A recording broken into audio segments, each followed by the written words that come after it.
Buenas noches, hermanos. Que el Señor los bendiga. Ahí me escuchan bien, sí. ¿Clarito? Ok, muy bien. Este es el tema que yo quisiera que hoy conversáramos un ratito. Para mí, el estudio, lo que hemos venido estudiando del libro de Santiago ha sido muy impactante, muy revelador, muy confrontativo, muy desafiante. Para mí ha sido una bendición enorme el haber podido estudiar el libro de Santiago. Y yo quisiera hablar un ratito, como les digo, compartir un ratito con respecto a este tema, esperanza en tiempos difíciles. Cuando analizamos los tiempos que estamos viviendo, cuando pensamos, cuando vemos las diferentes situaciones que enfrentamos a diario, hay crisis social, hay crisis económica, hay crisis política, hay crisis de familia, hay crisis de salud. En realidad, no es difícil concluir que la vida es breve, que es complicada y que es impredecible, como nos enseña el libro de Santiago y como bien lo exponía el pastor hace unos días.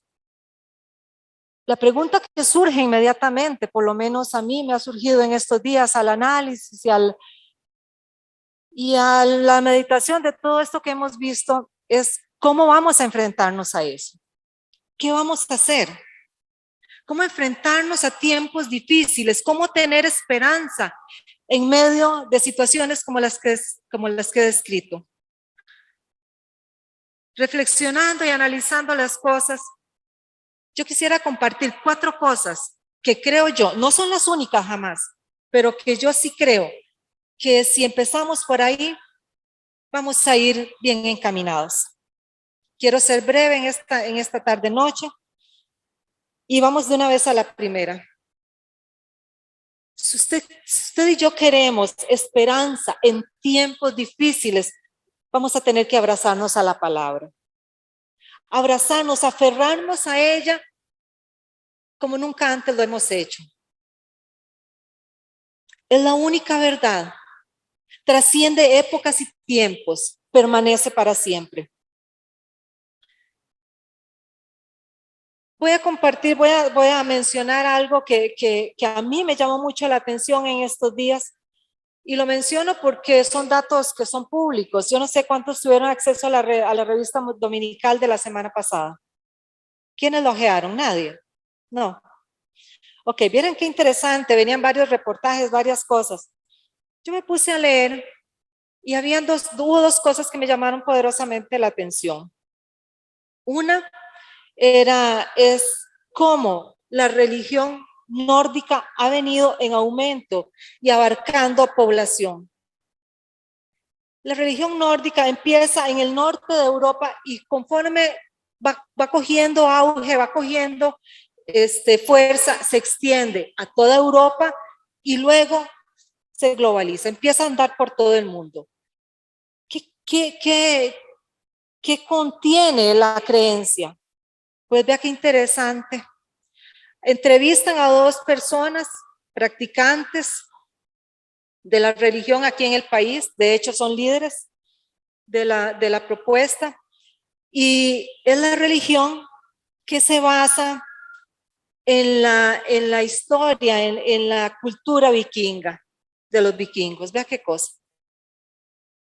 Y ellos tienen sus dioses y tienen sus cultos y rituales. Y entonces yo me quedaba leyendo aquello. Entonces decía uno de las personas, de los muchachos, que había sido provechoso el empujón, por así decirlo, que les habían dado juegos de video, una película de Marvel, Netflix, una serie de Netflix.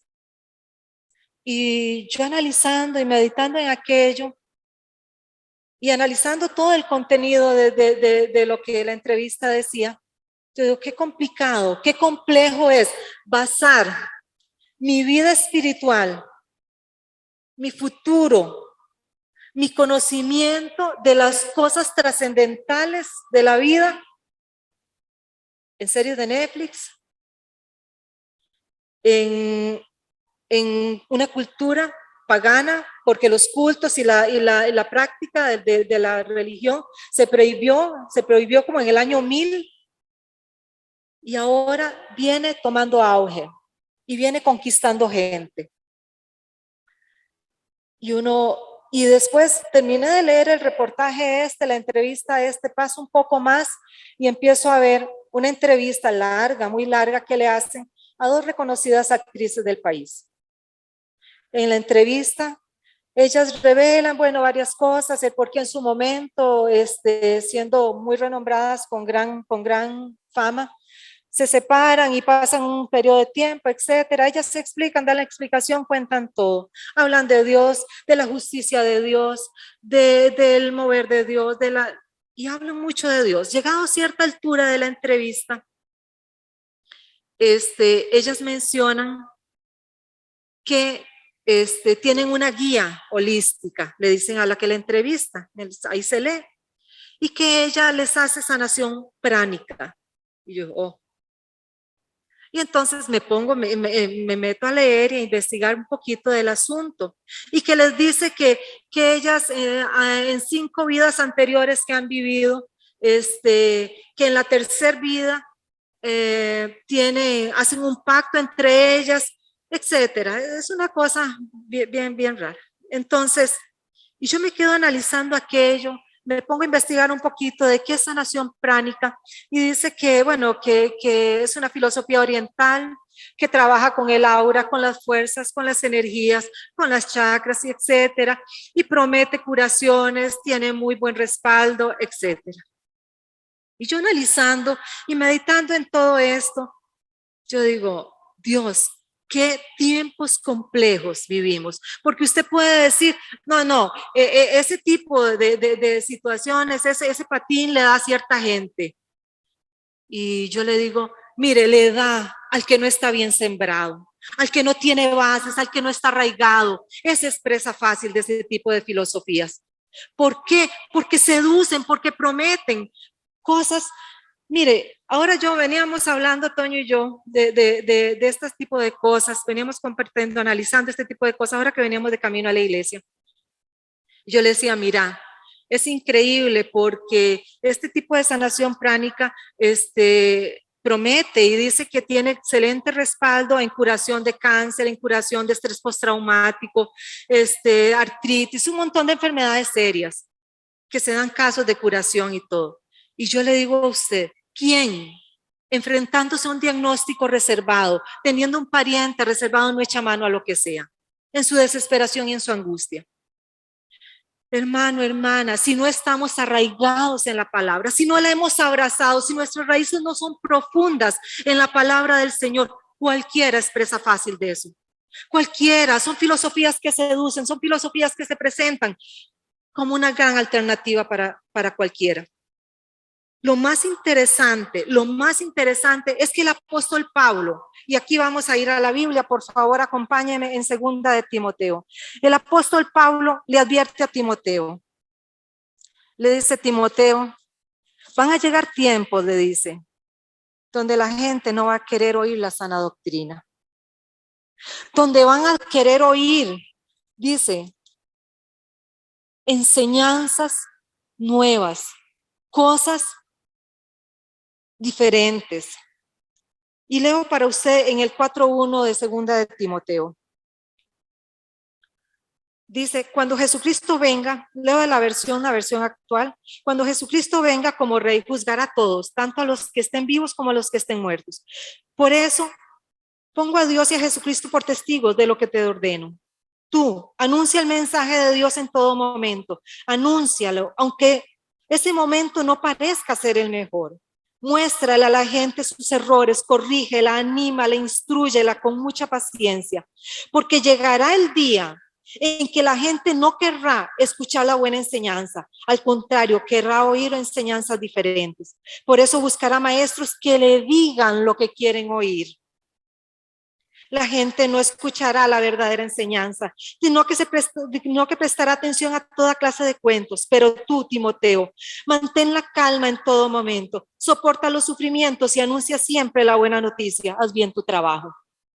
Ya Pablo le advierte a Timoteo, Timoteo, van a venir tiempos donde vamos a ver, donde este mundo se va a ver saturado, embestido por filosofías diferentes, por formas de pensar nuevas, atractivas. Y la gente va a querer oír eso. Y la gente va a buscar maestros que le enseñen esas cosas, porque no es lo que Dios dice, sino lo que ellos quieren oír. Y le dice, Timoteo, mantente alerta, ten paciencia, mantén la calma, porque va a llegar el momento en que te vas a enfrentar a eso. Hermano y hermana, si nosotros no echamos raíces profundas en la palabra, si no nos abrazamos a la palabra, usted y yo y cualquiera puede desviarse.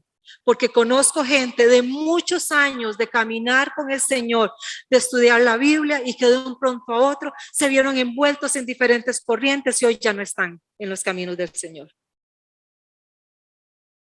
Podemos alimentarnos o podemos llenarnos. Nosotros escogemos qué hacer. Alimentarse bien implica tener una buena dieta, hablando del humano.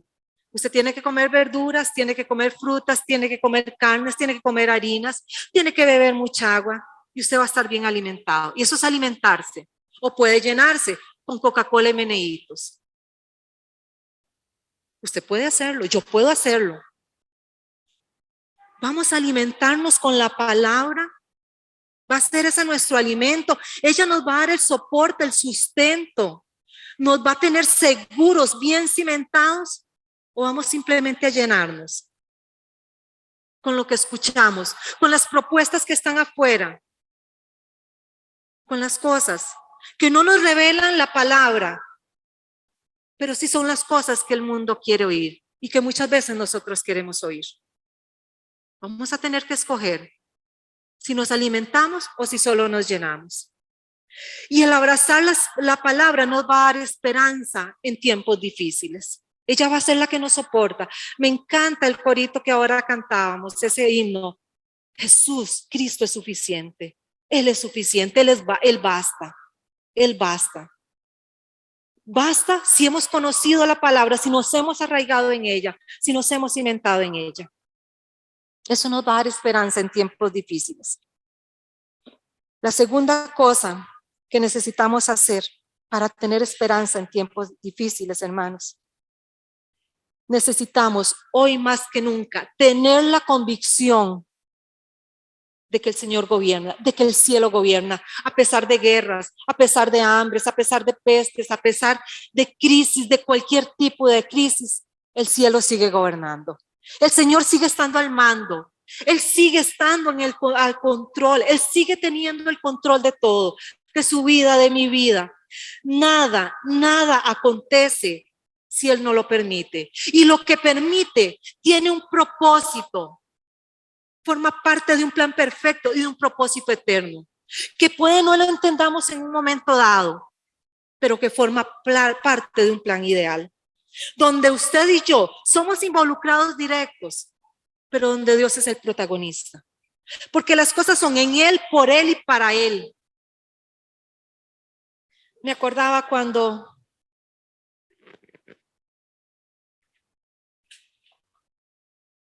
analizaba esto, cuando leía esto, me acordaba de la enseñanza magnífica, maravillosa, sobre providencia de Dios. Yo no sé cuántos se acuerdan hace un tiempo que el pastor la dio. Marcó mi vida de una manera tan positiva porque es la providencia de Dios, es el poder de Dios para ver nuestro pasado, nuestro presente y nuestro futuro, para poder hacer todo un plan y trazar un plan perfecto, porque Él ve completo, no ve en parte como lo vemos nosotros. Él lo ve completo, perfecto. Esa es la capacidad de Dios, de ver la providencia de Dios. Él ve adelante, Él ve el final. No es como nosotros en nuestra limitada capacidad. El libro de Daniel es hermoso. Habla del control, habla del poder de Dios, habla de cómo Dios hace pasar a Daniel por un sinfín de situaciones y él nunca, Daniel está tan absolutamente convencido. Hay una convicción en su corazón de que Dios tiene el control de todo, de que no lo va a dejar, de que ni a él ni a sus compañeros los va a abandonar y que Dios sigue teniendo el control. Y lo dice de una manera hermosísima en el 2:20 del libro de Daniel. Leo para usted, si no tiene Biblia a mano, leo para usted. Y dice Daniel en el 2:20, lo han llamado a que descifre el sueño de Nabucodonosor. Todos conocemos, la mayoría conocemos la historia. O sea, o lo descifraban o eran gente muerta. Ese era el decreto del rey. Y Daniel se pone con sus compañeros delante del Señor y piden la revelación de aquello, que solamente Dios podía hacerlo. Y Dios da la revelación y Daniel reconoce esa providencia, ese control absoluto de Dios de una manera hermosísima. Él ora y dice, dando gracias a Dios, dice en el 2:20, Dios mío, solo tú eres sabio y poderoso, bendito seas por siempre. Tú eres el Dios de la historia, vean qué cosa más bella. Tú eres el Dios de la historia. Todo en el mundo sucede porque quieres que suceda. A unos los haces reinar y a otros les quitas el trono. Tú haces que los sabios entiendan los misterios más profundos. Donde tú te encuentras no hay lugar para sombras porque la luz eres tú. Daniel dice convencido, en una convicción absoluta en su corazón, él dice, Dios tiene el control. A Dios no se le ha salido de las manos. O sea, era imposible lo que el rey Nabucodonosor había pedido. Imposible que le contaran, que le descifraran, que le interpretaran un sueño. Y Daniel recibe la interpretación y él dice con aquella convicción enorme, preciosa, tú eres el Dios que controla todo. Tú quitas, tú pones reyes. Tienes el plan perfecto y lo llevas a cabo. Y hermanos, si algo nos ha de dar esperanza en tiempos difíciles, es eso, es saber y tener la convicción absoluta y profunda de que Dios gobierna, de que no pasa nada en su vida, nada acontece en su vida que Dios no lo permita. Y lo permite con un propósito perfecto y eterno. Forma parte de un plan perfecto. Y eso a mí me llena de paz, pensar que lo que Dios permite que acontezca es parte de lo que Él tiene trazado para un fin eterno, que nos involucra y que nos mantiene dentro de ese propósito. Nada se ha salido de las manos del Señor, nada se sale de su control. Y eso a mí me genera una paz enorme, porque dice la Biblia que usted y yo estamos en el hueco de su mano, que estamos en el hueco de su mano y Él nos cuida. Entonces, lo más feo que a usted le pueda pasar, no se le salió a Dios de las manos. Y lo mejor que le pueda pasar no es un golpe de suerte en su vida. Se llama providencia de Dios, se llama control de Dios. Se dice, entendamos, hermanos, que el cielo gobierna y que va a gobernar siempre. No importa que venga, no importa que pase, el cielo gobierna. Dios sigue al mando, Dios sigue al tanto. El salmista, en el Salmo 139, hace una propuesta tan bella, tan hermosa. El salmista en el Salmo 139 dice, oh Jehová, tú me has examinado y me has conocido. Has conocido mi sentarme y mi levantarme, y todos mis caminos te son conocidos. Dice, pues aún no está la palabra en mi boca y ya tú la conoces, dice.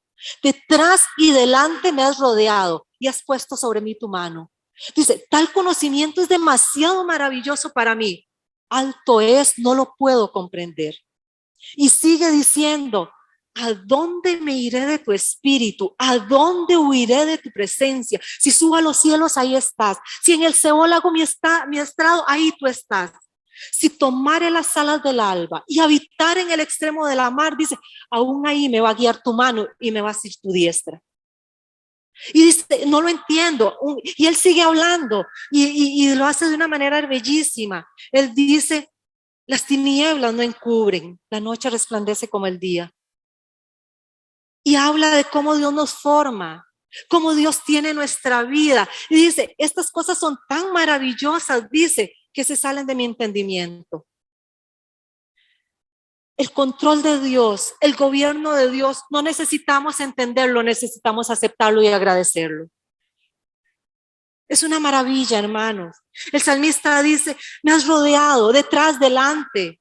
No importa dónde estés, si en los abismos, no importa si estoy al extremo de la mar, aún ahí me cubres, aún ahí me cuidas. Nada se te escapa. No lo entiendo, dice, reconoce, no lo entiendo.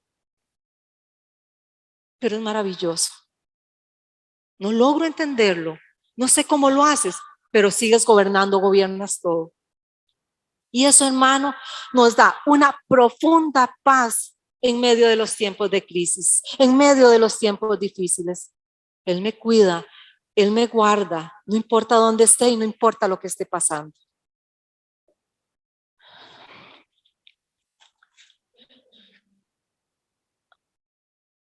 Una tercera cosa que nos va a dar esperanza en tiempos difíciles. Hace año y 7 meses nació Luisa, la primer nieta de nosotros. Y Luisa ha sido una bendición indescriptible. Nos ha traído una alegría, una felicidad tan grande. Está chiquitilla, pero es una cosa hermosa. Nos tiene de cabeza, de verdad. Y nosotros hemos orado por Luisa, que es la primera nieta, y por nuestros hijos y por los nietos que puedan venir, si el Señor lo tiene en su propósito, desde que recién nos casamos, Toño y yo. Y hemos orado. Y seguimos orando, día a día oramos por Luisa y por los nietos, aun cuando no hayan nacido.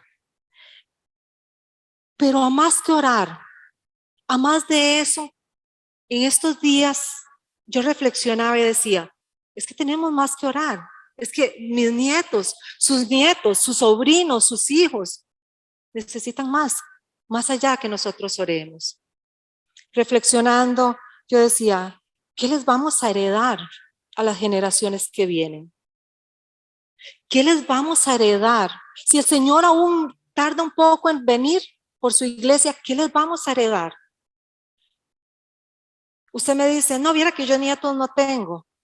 Bueno, hijos tampoco. Y yo le digo, bueno, tal vez sobrinos. No, sobrinos tampoco. Yo digo, bueno, no importa si usted no tiene ni hijos, ni nietos, ni sobrinos. Al rato tiene primos, pero aún así, usted y yo tenemos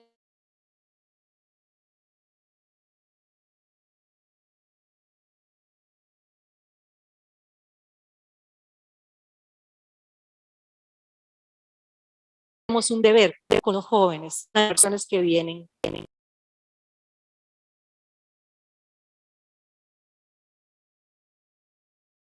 Vamos a dejarle ver a esas generaciones, a Luisa y a los que ven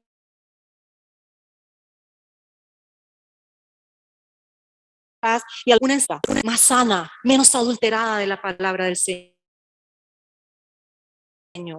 Requiere un compromiso suyo y mío. Requiere de una exposición a ser enseñados y a transmitir la enseñanza.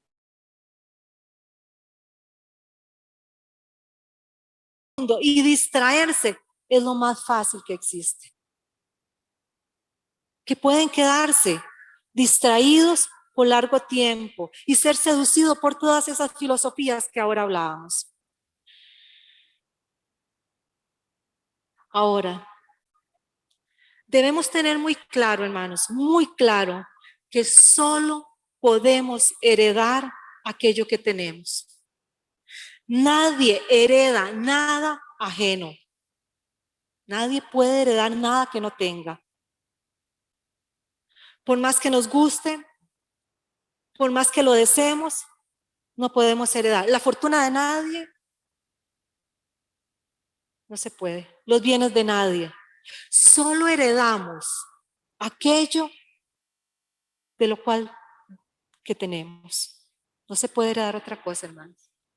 Dicho de otra manera, usted y yo, si queremos heredar estas tres cosas que yo he mencionado, vamos a tener que vivirlas.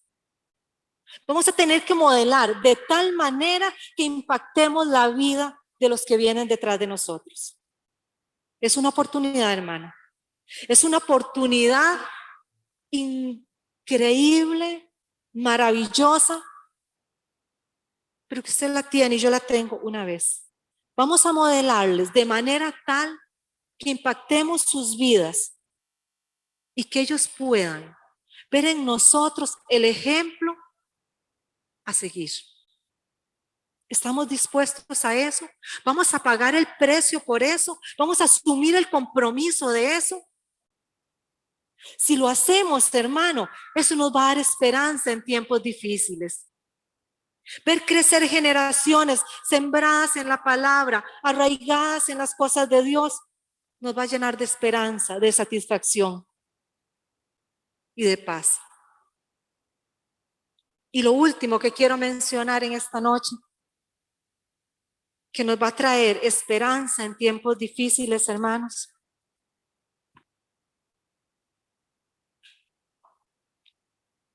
es entender que el privilegio más grande que usted y yo podemos tener es servirle al Señor. Que no hay nada igual. Que la oportunidad que usted y yo tenemos para servir al Señor es invaluable. Que es el privilegio más grande, que Dios nos tome en cuenta en su reino para servirle, hermano, no tiene precio. Ese privilegio más grande que Dios nos puede dar. Y no se sirve solo aquí, no se sirve solo cantando, no se sirve solo en sonido, no. Se sirve de mil maneras aquí y afuera. Usted tiene a diario, yo estoy segura que usted tiene a diario la oportunidad de servir, de marcar vidas, de hablar de las cosas del Señor, de marcar su entorno. A diario tenemos la oportunidad, a diario. Servir es un privilegio, hermano, y no está destinado a pocos, no. No es un grupo selecto el que sirve. Somos todos llamados a servir en el reino de Dios. Pedro, en su primera carta, en el capítulo 4, en el verso 10 y 11, dice, Dios repartió dones a los hombres. Dios nos dotó de dones, dice, de capacidades. Y lo hizo con un propósito. No es para que usted se luzca. No lo dice así, pero parafraseado. No es para lucirnos. No es no es para sentirnos en ventajas unos de otros. Dice, Dios nos da, nos dota, nos da dones, dice en 1 de Pedro, cada uno de ustedes ha recibido de Dios alguna capacidad, dice, especial. Úsela bien en el servicio a los demás. O sea, el fin con el que Dios a usted le da y a mí me da capacidades, dice, es en el servicio para que nos sirvamos unos a los otros. Dice, para que usted bendiga al que tiene a la par y el que está a la par, lo bendiga a usted. Para que la iglesia, el cuerpo de Dios sea edificado. Para que seamos iglesia. Para que seamos comunidad. Para que damos sustento y soporte unos de otros. Ese es el fin de los dones y de las capacidades que Dios nos da. Así que a diario, hermano, a diario, usted y yo tenemos la posibilidad de servir al Señor. Si los dejamos pasar, eso es cosa de nosotros. Pero todos los días tenemos la posibilidad de servir. Así que, haciendo una recapitulación rápida, vamos a tener esperanza en tiempo de paz si nos abrazamos a la palabra, si nos arraigamos en ella. El Espíritu Santo, como dice el pastor, va a trabajar con la palabra que está en nosotros. Ese es el combustible del Espíritu Santo, la palabra que tengamos sembrada. Vamos a tener entonces esperanza en tiempos difíciles si estamos arraigados, sembrados en la palabra. Segundo, si tenemos la convicción profunda en nuestro ser de que el cielo gobierna y que Dios controla todo y que nada acontece sin que Él lo permita y que si Él lo permite, tiene un propósito perfecto, es parte de un plan perfecto y de un propósito eterno. Nos va a dar esperanza en tiempo de paz, el heredar a las generaciones que vienen enseñanza de la palabra, enseñanza. Nos va a dar esperanza el enseñarles no solo la palabra, el transmitirles conocimiento, sino el que ellos crezcan con la convicción de que Dios los cuida, de que ellos son, que están en el hueco de la mano de Dios. Y de que enseñarles también que su fin es eterno y que tienen que guardar sus vidas para el Señor. Y nos va a dar esperanza en tiempos difíciles el entender que el servicio al Señor y a su pueblo es el privilegio más grande que puede el Señor darnos, tomarnos en cuenta. ¿Qué le parece si usted inclina su cabeza y oramos al Señor? Que nos ayude en tiempos difíciles a poner en práctica estas 4 cosas sencillas, básicas que hemos visto. Dios, en el nombre de Jesús te damos muchas gracias por esta noche, por tu cuidado, Señor, por tu amor, por tu perfecta, Señor, por tu perfecta voluntad. Reconocemos, Señor, que somos incapaces, de que estamos tan limitados, Dios, de que te necesitamos de una manera tan abrumadora, Dios, que somos tan débiles, tan vulnerables. Y hoy venimos delante de ti, Señor, humildes, pidiéndote que tengas misericordia de nosotros, que tengas compasión de nosotros, de nuestras casas, de nuestras familias, Señor, y nos ayudes. Nos ayudes, Señor, porque vivimos tiempos difíciles, tiempos complejos, pero queremos, Señor, arraigarnos a tu palabra y vivirlos en esperanza. En esperanza, Dios, con gozo, con la convicción de que tú gobiernas, Señor. Ayúdanos, susténtanos, guárdanos, Señor. Ayúdanos, tómanos en cuenta, Señor, para servir en tu reino. Por tu misericordia, Señor, y por tu favor, Dios, guárdanos, Señor, para poder vivir, Señor, conforme a tu voluntad, Señor, conforme a tu voluntad y no conforme, Señor, a nuestros deseos. En Cristo Jesús, gracias, Dios, en esta noche. Amén.